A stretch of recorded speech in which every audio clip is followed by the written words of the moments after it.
Assalomu alaykum. Bugun podkastimiz mehmoni Inha universiteti professori Valijon aka To'raqulov. Valijon aka, yaxshi keldingizmi? Alaykum assalom. Qalaysizlar? Sog' bo'linglar. Rahmat taklif uchun. Rahmat. Taklifimizni hurmat qilib kelganingizdan xursand bo'ldik, ustoz. Savolimizni boshlashdan oldin o'zingiz haqingizda qisqa ma'lumot bersangiz xursand bo'lardik. Xo'sh, ismim Valijon, Farg'onada tug'ilganman. Yoshim 36da. Birinchi 2007-2011gacha bu yoqqa Milliy universitetga iqtisodiyot fakultetida o'qib, undan keyin Koreyaga magistraturaga ketganman va u yerda 1 yil karsini ham o'rgandim va 2015-2021-yillarda Inha universitetida Koreyada doktoranturani qildim va undan keyin O'zbekistonga qaytib, mana hozir professor bo'lib bu yerda ishlamoqdaman. Va hozir Inha universitetida associate professor va Koreyadagi Humble Bee AI kompaniyasida PR manager bo'lib ishlayman. Shu. Xo'p, qanday qilib iqtisodiyot sohasiga kirib kelgansiz? Nimalar turtki bo'lgan? Ya'ni u paytda bir aniq bir qiziqish bo'lmagan boshlanishida. U paytda bilsalaring, ikkita soha asosiy katta soha hisoblanardi. Birinchisi bu yuridika. Nima bo'lsa ham yuridikaga kirish bo'lardi. Ikkinchisi iqtisodiyot, moliya, shunga o'xshagan sohalar. To'g'risi o'sha paytda hech kim IT, kompyuter degan narsalarni o'ylamagan. Hamma mana shu ikkala sohani egallashga harakat qilgan, chunki o'zi bu haligi umumiy davlatni iqtisodiyotning tabiatidan kelib chiqadi-da. Agar davlatning iqtisodiyotida masalan armiyadagilar kuchli bo'ladigan bo'lsa, masalan Shimoliy Koreyaga o'xshab, unda hamma soldat bo'laman deydi. Agar qarasak, tanish bilishlar va mana shunga o'xshagan hukumat ishlarida ishlasa, qo'li uzoqroq yetadigan bo'lsa, o'sha prokuraturada ishlayman yoki sud tizimida ishlayman yoki iqtisodiy tizim banklarda ishlayman degan narsa bo'ladi. Hozir mana Xudoga shukr IT sohasi rivojlanyapti. Nima uchun? Chunki bilyapti odamlar nafaqat shunda davlatning ishida ishlab, balki o'zi xususiy ishda ishlab turib IT tomonidan bir har xil maqsadda ishlab chiqaradigan bo'lsa, bemalol u narsa o'zini o'qigan investitsiyasini qoplayapti. O'shaning uchun ko'pchilik hozir boshqa sohalarga ham o'tyapti. Bu yaxshi narsa o'zi iqtisodiyotda.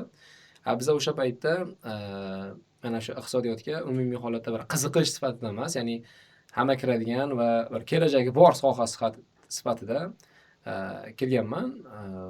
2007 u paytda 10-11-sinf bo'lsa, juda ko'pchiligimiz men eslasam kamdan kam odam IT ga yoki muhandislik degan sohaga kirganda. Deyarli hammamiz yo yuridika yoki iqtisodiyot mana shu sohalar bilan o'qigan. Deyarli hamma. domla, global savdoning keyingi bosqichi nima bo'ladi deb o'ylaysiz? Ya'ni blockchainmi yoki mana kriptomi yoki digital ID? Global savdo hozir paperless trade degan narsa rivojlanyapti. Ya'ni paperless trade degan oldin masalan balki yo'lda ham hamma ko'rgan bo'lishligi mumkin. Masalan, o'sha katta yuk mashinalari keladi-da. Nimalar? Bojxona xodimlari keladi, hujjatini jo'natadi, ko'rsatadi, o'zi ham birga kiradi, bir soatlar, kunlar, vaqtlar ketadi. Mana shu narsani hozir raqamlashtirishyapti, ya'ni paperless, ya'ni qog'ozsiz savdo shakliga keltirishyapti. Qanaqa deyiladigan bo'lsa, istalgan nimani o'sha nomerlarini o'sha nimaga sistemaga integratsiya qilib qo'yish orqali siz osonlikcha hech qanaqangi bir hujjatlarsiz hamma narsa bir raqamli bo'ladi, kameralar bilan kuzatiladi, hamma narsa. Mana shu sohaga o'tib ketilyapti. Umumiy holatda bu haligi aynan global savdoni bir qismi bo'lgan, ya'ni bojxona qismi bo'ladigan bo'lsa, umumiy holatda qanaqa ta'sir qilinadi deyiladigan bo'lsa, o'sha aytganingiz, ya'ni masalan identifikatsiya qilish bo'ladimi raqamli holatda yoki blockchainlardan foydalanish. Chunki blockchain masalan bilasizlar, ayniqsa mana shu shartnomalarda juda ham zo'r rol o'ynaydi. Birinchidan juda ham himoyasi kuchli, uni o'zgartirib bo'lmaydi va ikkinchidan shaffof, ya'ni bemalol nima bo'layotganligini, jarayon ayni paytda qayerdan ketayotganligini hammasini bilsa bo'ladi. Ya'ni shunaqangi bir aqlli tizim, faqatgina u tizimni orqasida hali aniq bir katta kuch yo'q. Qanaqa katta kuch yo'q? Odatda orqada baribir kimdir bo'lishi kerak-da. Bizning insoniyatda o'sha javobgar shaxs degan narsa bo'ladi-da.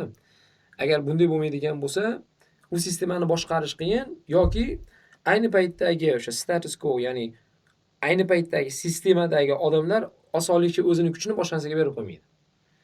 Chunki bu yerda janglar bo'ladi-da. Ya'ni bu yerda qanaqa janglar bo'ladi desa, bir jismoniy janglar emas, ya'ni jamiyat o'rtasidagi kuch jangi bo'ladi. Ya'ni agar siz o'zingizni hozirgi tizimingizni boshqa tizimga osonlikcha berib qo'ysangiz, ertasiga siz juda ham kuchsiz odam bo'lasiz.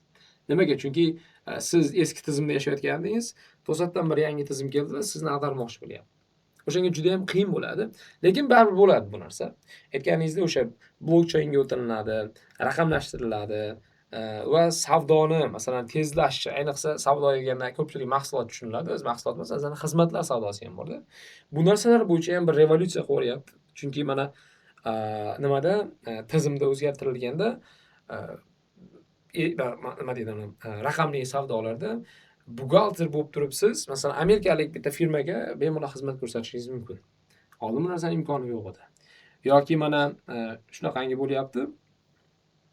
Nimadagi Amerikadagi masalan doktorlar o'sha rentgen qiladi, MRT qiladi va uni natijasini raqamli hammasi natijasini avtomatik holatda hindistonlik doktorlarga jo'natadigan qilib qo'yadi. Tasavvur qiling, mana Amerikada kunduzkina hozir MRTni qildi, kechqurun bo'ldi, doktorlar uyquga ketdi. O'zlarining uyiga ketdi. O'sha paytda Hindistonda nima bo'ladi? Kunduzkina bo'ladi. Ertalab keladi, sistemani tekshiradi, diagnozlar yozadi, jo'natib qo'yadi. Sistema jo'natadi o'zi va kechqurun ular ishga ketadi. Kechqurun ketganda Amerikada kunduzkina bo'ladi. Qo'lida hammadan. Va o'sha hamma yo'q bor. Ya'ni keladi tayyor. Ya'ni tayyor yordamchi chiqarib qo'ygan ana shunday. Endi diagnoz qilishni, nimani treatment, ya'ni davolashni boshlayveradi diagnozga ko'ra. Ko'ryapsizmi, mana sistemani, xizmatlarni, hamma narsani juda ham bir o'zgartirib yuboryapti bu AI. Savdoda, xalqaro savdoda, masalan, xizmatlar savdosi bo'ladimi, mahsulotlar savdosi bo'ladimi, o'sha ya'ni transit costlarni anchagina tushirib, shu orqali revolyutsiya qiladi. Tushunarli. Siz hozir shuni aytdingiz, juda ham tez shiddat rivojlanyapti. Misollar ko'p keltirdingiz. Hozir bizlar talabalar ham, boshqa xodimlar ham qo'rqib qolishdi. Sun'iy intellekt bizani kasbimizdan olib qo'yadi, ishimizdan olib qo'yadi. Ishsiz qolib ketamiz degan fikrga qanday qaraysiz? Hali mashhur fikr bilan boshlayman gapimni. Ya'ni sun'iy intellekt siz o'rningiz emas, sun'iy intellektni bilgan odam siz o'rningizni egallaydi degan narsa bor-ku. Ya'ni it's not AI that replaces you, it's the person who is equipped with AI replaces you. Ya'ni siz o'zingiz AIni yaxshi bilsangiz, hech qachon qo'rqmasligingiz kerak. Sababi ayniqsa sizlar IT sohasida, agar sizlar o'zlaringizning o'sha komfort zonalaringda qolib bo'ldi, biz faqat kod yozamiz desalar, albatta olib qo'yadi. Lekin sun'iy intellekt qila olmaydigan narsalar bor-da. Men ko'p aytaman bu narsani. Va doim shogirdlarimga, talabalarimga tavsiya qilaman, AI dan maksimal foydalaninglar. Chunki AI bilan qurollanmagan odam ertaga yutqazadi. Keyinchalik harakat qilaman degan ertaga yutqazadi. Chunki AI ni ishlatishni o'zi bir alohida ilm bo'lib qoldi hozir. Boshqa iloji ham yo'q. Nima bo'lgan taqdirda AI ni ishlashimiz kerak. O'shanga hozir kim yutadi deyiladigan bo'lsa, AI ni ishlata oladigan va o'sha AI ni ishlatishga qobiliyati va plus ilmi bo'lgan odam. Nima deyapman bu bilan? AI masalan aytaylik, bitta g'oya deylik. G'oyani masalan 100% sifatli qilib chiqarishingiz mumkin. Agar o'sha AI g'oyani 100% qilib sifatli chiqarishligi uchun sizda bir 40% ilm bo'lsa, AI sizga o'sha 40% ilmingizni nima qiladi? 60% qilib beradi. Orttirib beradi. Kuchaytirsangiz 70% qilib beradi. Boshqa odamda bo'lsa, xuddi shu sohada masalan 80% ilmi bor. 80% lik input kiritadi, 90-95% output bo'lib chiqadi. Trash in, trash out. Ya'ni biz nimani bera olsak, o'shani kuchaytirib beradi xolos. U hammaga standart emas. Masalan, 40% ilm bilan kelyapti, meniki 100% qilib beradi. 80% ilm bilan keladi, sizga 100%. Yo'q, unaqa narsa emas. Ko'pchilik shunaqa deb o'ylaydi. Yo'q. U ham qanaqa masalan? Siz 40% o'sha sohani ilmi plus masalan 10-15% shu prompt engineeringni bilasiz. Ya'ni to'g'ri AIdan foydalanish. Agar o'shani qo'shadigan bo'lsa, kimdandir o'tib ketishingiz mumkin. Kimki masalan o'zining sohasida bitta bir yoshi kattaroq masalan professor bo'lsin, AI ni bilmasin, lekin aynan shu nimani sohani 80% chi bilsin deylik. O'sha darajaga yetishingiz mumkin. Qachon darajaga yetasiz? O'shanda ham siz basic ilmingiz bo'ladi, asosiy ilmingiz bo'ladi, plus prompt engineering bo'yicha ilmingiz bo'ladi. O'shandagina yeta olasiz. O'shanga nima demoqchiman? Bu gap bilan aytmoqchi bo'lganim, AI hech qachon yo'q, bizani replace qila olmaydi. Bu narsa oldindan ham qo'rquv bo'lgan. Sizlarga ko'p aytaman. Ya'ni maqsad ishsizlikdan qo'rqish emas va odamlarni ish bilan ta'minlash emas. Maqsad bu qiymat yaratish. Bizda tanlov bo'ladi doim. Ya'ni hamma ishli bo'ladi, mana shu yerda yuramiz. Yoki kimlardir ishsiz bo'ladi emas. Mana shu o'tayotgan, ko'tarilayotgan paytimizda biroz ishsiz bo'lib turib, boshqa sohalarga o'tib ketadi, butun bir jamiyat bo'yicha ko'tarilamiz. Qaysi biri ma'qul? Mana shu yerda bir tinchgina o'zimizni comfort zonamizda hamma ishli bo'ladi, lekin boshqa xalqlarga nisbatan ancha kambag'al yashaymiz. O'shanaqa bo'lsinmi? Yoki biroz to'polon bo'lib turib, keyin hamma yoq sokinlashib, yaxshigina bir rivojlanish yashaymizmi degan narsa bor. Mana shunaqa savol qo'yiladi. Boshqa savol yo'q-da. Va mana shu savolda kim yutadi deyiladigan bo'lsa, o'sha gap, ya'ni bu narsani biz shaxsdan ham aytishimiz mumkin, biznesga ham qarab aytishimiz mumkin, macro level davlatga ham qarab aytishimiz mumkin. Davlatlarni ham, shaxslarni ham, bizneslarni ham AI emas, balki AI ni bilgan shaxslar, AI ni bilgan bizneslar, AI bilan integratsiya bo'lgan davlatlar yutib ketadi. AI emas. AI doimo vosita bo'lib qoladi. Hech qachon AI asosiy bir subyekt sifatida qaralmaydi. Doim obyektiv. U bilan yaxshi qurollanishimiz kerak va shu bilan qaysidir ma'noda rivojlanishimiz kerak. Ya'ni bu yerda biza yaxshi bir blessing desak ham bo'ladi bu narsa. Nimaga? Chunki kim bilan raqobatlashishingizga qarab sizda rivojlanish bo'ladi. Ya'ni biza kim bilan raqobatlashyapmiz? Sizlar kimlar bilan raqobatlashyapsizlar? AI bilan raqobatlashyapmiz. Ya'ni u aqlli odam haqiqatdan. Aqlli nima? Obyekt. Demak, o'shanga yarasha biz ham musobaqalashimiz kerak. Bu shunchaki nima? Ya'ni hech qachon comfort zona yo'q. Ishsiz qolaman emas, balki mana shu AI ni yengib, AI ni o'zini vosita sifatida ishlatib, albatta yutaman degan narsani qilishimiz kerak. Oxirgi bitta gap, biz Humble Bee'da shunaqa nima bo'lsa, kompaniyamizda AI ni biz ot sifatida ko'ramizda, insonlarni chavandoz sifatida ko'ramiz. Ko'pchilik ko'p nima davlatlarda ko'pchilik o'ylayapti, AI bilan biz ikkalamiz bir-bilan raqobat. Yo'q, unday emas. Birga bo'lish kerak. Ya'ni to'g'ri, chavandozingiz qancha kuchli bo'lsa, shuncha yaxshi, unaqa otingiz. Lekin chavandoz sifatida siz qayga boshqarishni bilishingiz kerak. Chunki bundan keyin nimalar kirib keladi desa, AI ethicslar kirib keladi. Ya'ni etikalari bor ularni foydalanish. Qanaqadir huquqlardan qilmasligingiz kerak. Mana hozir o'lgan odamlarni ham AIda videoda rasmdan tiriltirib mana qilyapti. Mumkin emasdan shunga o'xshagan narsalar. Ya'ni bu narsalar yoki deepfake'lar mumkin emas bu narsalar. Ularda nima qilinadi desa, mana shu chavandozga bog'liq. Otqaga haydayapti degan narsa. Ertaga kimni bir odobi go'zal bo'lsa va kim undan chiroyli foydalansa, o'shanga ko'proq xizmat qiladi.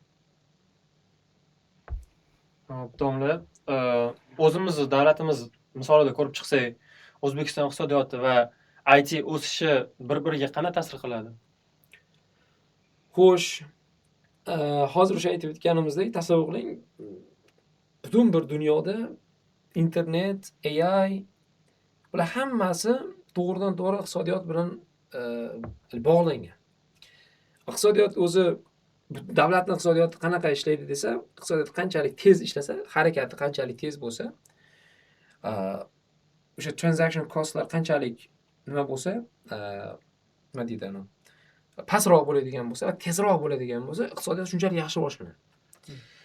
Endi hozir O'zbekistonda bir yaxshi imkoniyat borki, AI mana bir yaqinda kuchayib kirib kelgan bo'lsa, hammada bir xil imkoniyat bor.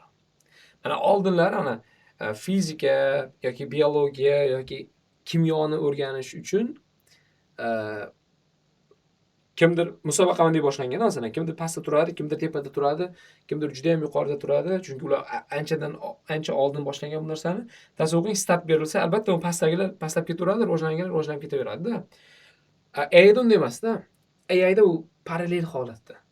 Ya'ni deyarli hammamiz bir xilmiz. O'rtadagi tafovutlar kam. Masalan, agar qaysidir kuchli muhandis Xitoydan chiqadigan bo'lsa, Meta yoki qaysidir AI kompaniya uni sotib olyapti shunday. Ya'ni sen xitoyliksan degan narsa yo'q. Yoki shunaqangi narsa qo'yilyaptiki, nimalar sourcelar open source qilib shunaqa qo'yib qo'yilyapti. Nimaga DeepSeek masalan nimaga nisbatan, ChatGPTga nisbatan ancha arzon va ancha tez holatda qilindi modellarini. Chunki tayyor bo'lgan OpenAIni shundoq ustiga o'zinikini qurib bir effektivlashtirishda zo'r bo'ldi shu bilan. Ya'ni ko'riladigan bo'lsa, butun bir dunyoda bu soha zo'r ketyapti va deyarli hamma teng boshlayapti-da. Oldin edi masalan qaysidir nima sanoatlashish 18-asrda Angliya tomonidan qilingan bo'lsa, sekin-sekin qo'shni davlatlarga bo'lib, o'sha yerdan boshlandi. O'shaning uchun mana shu Yevropa juda ham kuchli davlatga aylandi. Hozir qanaqa bo'ldi? Internet sababli ilm bir xil yoyilyapti-da. Ya'ni hammada access bor. Va mana shu holatda O'zbekiston o'sha nimani otini qamchalab qoladigan vaqtdamiz hozir. Ya'ni oldingidek emas. To'g'ri, mustaqillikka erishganimizdan keyin ungacha masalan o'zimiz qarorlar qabul qila olmaganmiz. Mustaqillikka erishgandan keyin biroz orqadan boshlaganmiz. Lekin ayni paytda soha qanday deyiladigan bo'lsa, sohalar qanday bo'lyapti? Hamma yerda bir xil.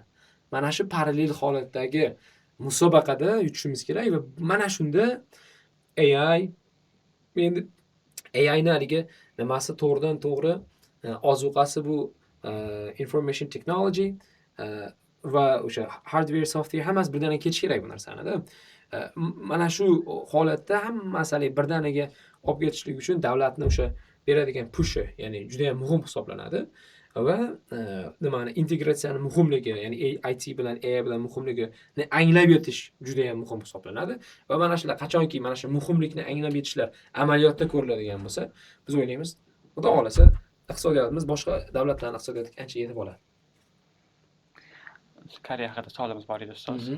Koreya qanaqa qilib IT sohasida yetakchi mamlakatlarga aylandi? Qaysi sohalar bunga turtki bo'ldi? Xo'sh, eng birinchi faktor, ya'ni sabablardan biri Koreyada hech qanaqangi tabiiy boylikka ega bo'lmaganligi bo'ldi. Chunki bilasizlar, Koreya tog'li hudud, qishloq xo'jaligi ham unchalik emas. Faqatgina o'sha baliqchilik yaxshi rivojlangan va neft, gaz, oltin, uran, bunga o'xshagan narsalar umuman yo'q. Va o'sha mustaqillikka erishgandan keyin ularda fikrlash bo'lgan, ya'ni nima qilamiz, ya'ni qanaqa rivojlanamiz? Chunki har bitta davlatda mustaqillikka erishgandan keyin, masalan O'zbekistonda ham yoki boshqa davlatlarda bo'lgan, mana Turkmaniston aytaylik, mustaqillikka erishgandan keyin bizda shunchaki gaz bor, o'shani sotib tirikchilik qilib yuraveramiz. Davlat shunday olgan, faqatgina gaz chiqadi, maza qilib yashaydi, bo'ldi shu. Ko'p davlatlarda shunday narsa bo'lgan, ya'ni kuchli tabiiy boylikka ega bo'lsa, odatda aql bilan ishlanadigan narsalar orqaga suriladi, reformalar. Yaponiyada, Koreyada ko'riladigan bo'lsa, nima qilamiz degan narsalar bo'lganda. To'g'ri, o'zlarining bir kuchli siyosatlari bo'lgan, aytaylik, o'sha po'lat va kema sozlikni rivojlantirish davlat yaxshigina turtki bergan ularga. Va eksportlarni rivojlantirishda masalan o'sha nimani Samsung mana 1938-yillardan beri adashmasam oddiy savdo olmasi boshlangan bo'lsa, sekin-sekin kuchaytirilishga davlatning ham bir turtkulari bo'lgan. Masalan, qaysidir kattaroq bizneslarni qilmoqchi bo'layotgan bo'lsa, davlat tomonidan turtki bo'lgan va eksport qilishga yo'l ochib berilgan. Bu masalalar bo'yicha anchagina yaxshigina turtkilar bo'lgan. Lekin umumiy holatda Koreyada tanlov bo'lganda, ya'ni nima qilamiz? Ya'ni tabiiy boyliklardan foydalanib boy bo'lamizmi yoki aqlimizni ishlatishimiz kerakmi degan narsa bo'lganda. Va vaholanki birinchi tanlov ularda yo'q. Boshqa davlatlarga nisbatan olib qaraganda. Shu bilan nima qilamiz? Demak, faqat bizning nimamiz ilm olish bilan ekan degan narsalar bo'lgan. Albatta ularga ham masalan bu narsaga ham kapital kerak-ku deyilsa, ha, o'sha paytda ana Koreyadagilar mana ko'pi u paytda o'sha arab davlatlarida, Germaniyalarda kinolarni ko'rsatlaring ham bilasizlar. O'sha yosh katta odamlar ishlab turib nimaga pul jo'natgan va mana shular sababli hozir yoshlar qaysidir ma'noda o'sha ularni jo'natgan kapitallarning orqasidan mana shu darajaga yetishdi. Aynan IT sohasi qanday bo'ladi deyiladigan bo'lsa, masalan Samsung, LG'larni bunga aloqasi juda ham katta. Masalan 97-yilning o'ziga kelib Samsung o'sha paytdagi endi mana chiplar boshlangan nimalar, IBMlar boshlangan paytlar bo'lgan. Chiplar nima ishlab chiqarish birinchi o'ringa chiqqan o'sha paytda. Samsung o'sha paytda. Mana 2010-yillardan keyin smartfon bo'yicha birinchi o'ringa chiqdi va hozir 2020-yildan keyin 5G, 5G internet networklari bo'yicha, displeylar bo'yicha, semiconductor, ya'ni shu chiplar bo'yicha asosiy o'rinlarga chiqqan. Ya'ni ko'radigan bo'lsa, bitta kompaniyani o'zi, chunki bilasiz, Samsung deyarli 5dan 1 qismini tashkil qiladi nimani, Koreya iqtisodiyotini. Ya'ni juda ham katta narsa-da bu. Katta pul degani bu narsa. Samsung va LG'larning o'rni yaxshigina katta bo'lgan. Chaebol deyshadi o'zlari. Bu nimada inglizchasiga family corporations deyiladi. Ya'ni oilaviy boshqariladigan katta bizneslar. Ya'ni butun bir oila boshqaradi, masalan, amaki-vachcha hammasi bir katta biznes boshqaradi.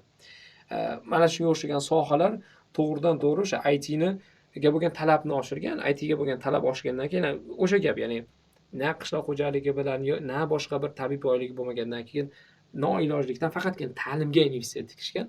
Ta'lim nima deydigan bo'lsa, qaysi trend yaxshi ketadigan bo'lsa, masalan 90-yillar o'sha .com trendi ketadigan bo'lsa, demak internetlarga. Hozir qaysi deydigan bo'lsa, AI bo'yicha. Lekin afsus, Koreya qaysidir jihatdan mana shu oxirgi yillarda sekinlashib qoldi. Yaponiyada ham shu narsa kuzatildi.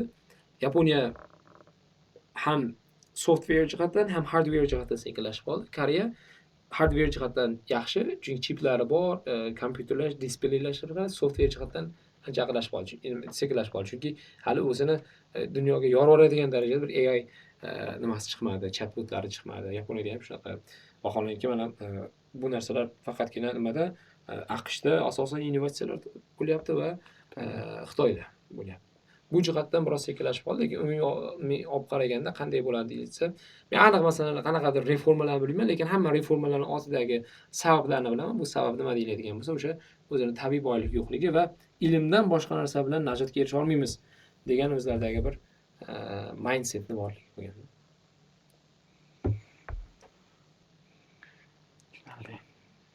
O'sha suhbatimiz oxirida IoT talabalariga o'zi IT va iqtisod bilimlarini birlashtirgan holatda qanaqa maslahatlar berasiz muvaffaqiyatga erishish uchun? Birinchi o'sha aytganimdek, AI sohasida ishlayapmiz. Bu AI sohasi, AI zamonida o'sha aytganimdek, sizlarning o'rnlaringni, bizning o'rnimizni, hammani, masalan, shunchaki sizlar ITni o'qib qo'yganlaring sizlarni boshqa odamlardan boshqacha qilib qo'ymaydi-da. Hammani o'rnini AI emas, o'sha AIni bilgan insonlar egallaydi. O'shaning uchun ta'lim olishlikda umumiy holatda nimani AIga integratsiyalashuvni doim kuchaytirib borish kerak bo'ladi. Birinchi o'rinda. Men buni doim aytib kelganman, hammaga aytaman va bu o'rinda masalan kimdir qaysidir professorlar biroz konservativ holatda nima qilishib, yo'q, AI bilan qilmagan yaxshi, ya'ni unchalik integratsiya bo'lib ketmagan yaxshi degan narsaga doim qarshi chiqib kelaman va hozir ham mana hozir yoshlarga qanaqa maslahatlar deyiladigan bo'lsa, birinchi o'rinda hayotingizda imkon boricha AIga integratsiya qilingki, ertaga AIni sizdan yaxshi bilgan odam, ya'ni chavandozi, oti yana ham mustahkam bo'lgan odam sizni unutib ketmasin. Chunki siz o'zingizni sohangizni zo'r biling, zo'r chavandoz bo'ling, lekin otingiz yaxshi chopmaydigan bo'lsa, baribir ortda qolib ketaverasiz-da. Bu birinchisi.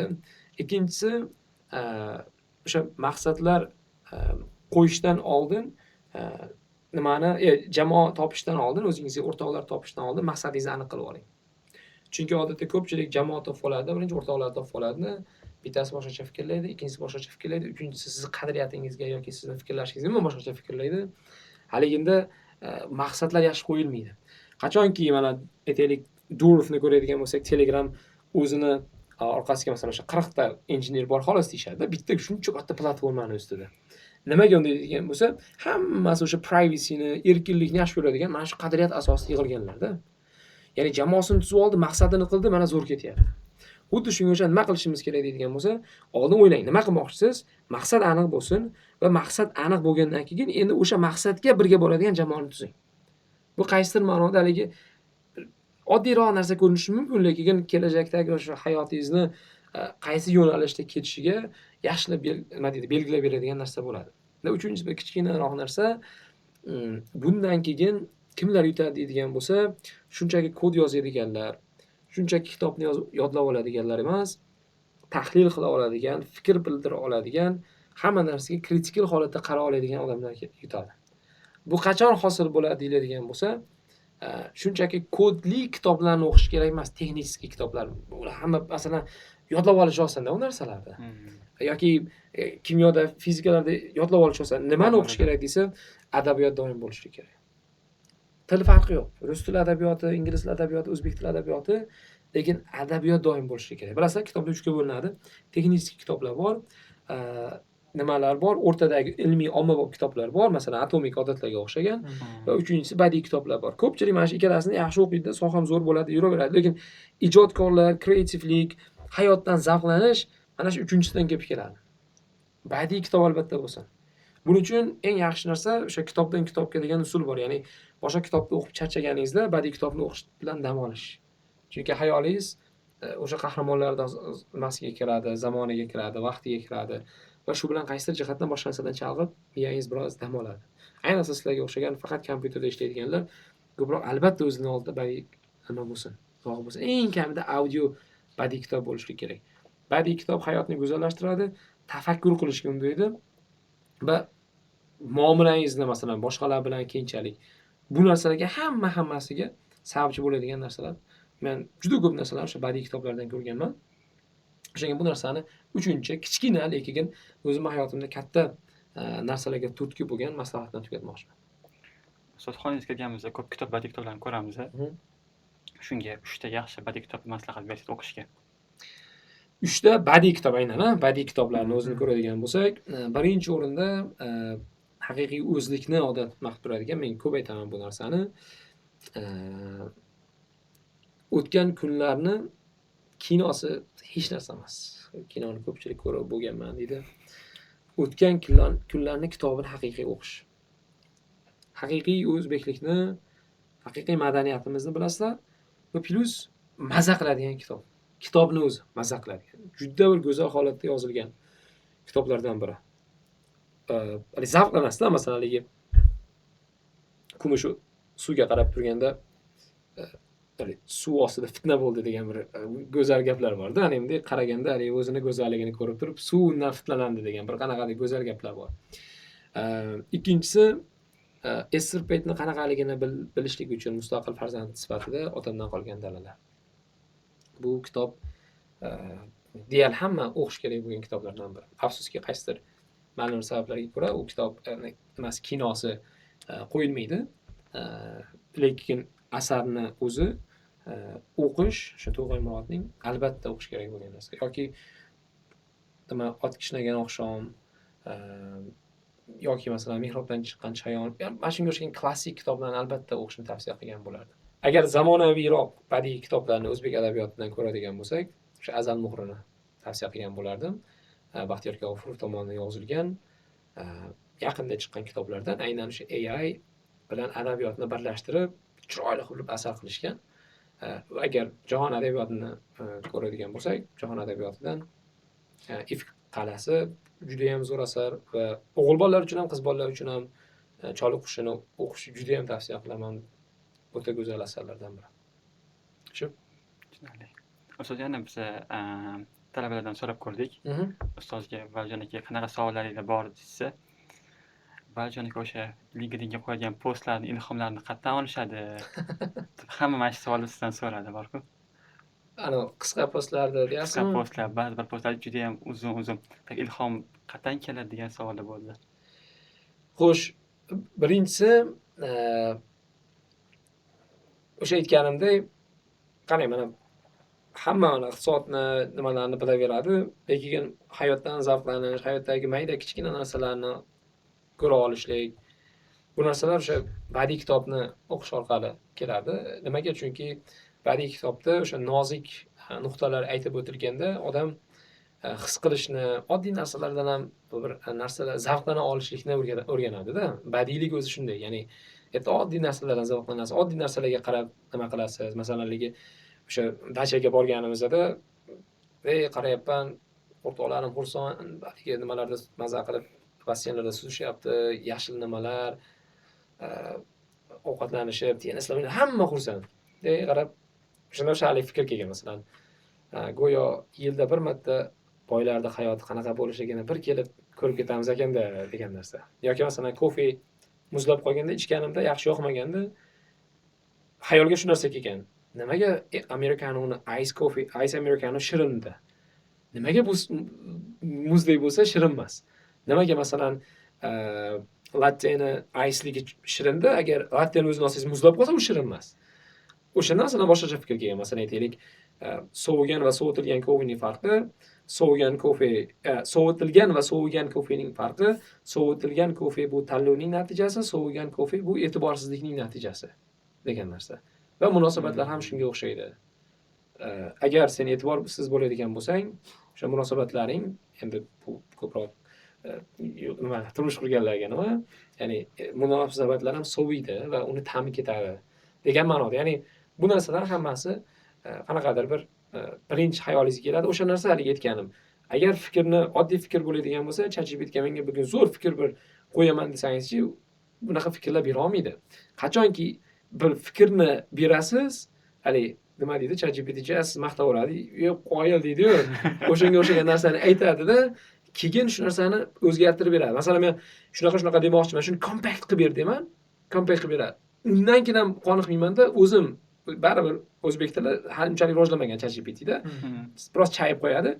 O'zim nima qilib turib, bir she'riy nimalarga moslab turib, nima qilib chiqaraman. Ya'ni bu yerda ham nima deyiladigan bo'lsa, o'sha narsa olingan adabiyotlardan va hayotiy kuzatishlardan olingan narsalarni olib turib, ChatGPTga tashlaysiz, u sizga nimani kompaktroq qilib beradi, oshirib beradi.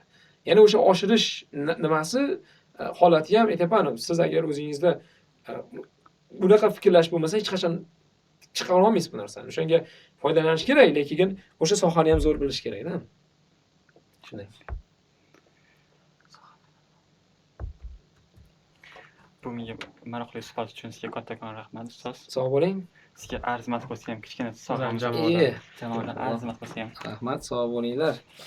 Bu nima edi bu? O'sha uyda ochiramanmi? Yo, hozir ochayman. Rahmat kattakon. Kelasi ishlaringga muvaffaqiyat va bu podkast shunchaki nima deydi, uni kurs ishi sifatida qolib ketmasin. Masalan, Inha podcast debmi yoki Inha Professors podcast debmi? Masalan, men ochib berdim, boshqa professorlardan taklif qilinglar. Masalan, o'sha Oybek Eraliyev, o'zim bilan o'tiradigan AI bilan shug'ullanadigan yigit, boshqa chet ellik professorlar bor. Ular bilan ham chiroyli postlar, nima qilsalar, podkastlar qilsalaring bo'ladi. Rahmat ustoz. Rahmat. Partizayam kelganingiz uchun rahmat. Sog' bo'linglar. Bo'ldimi?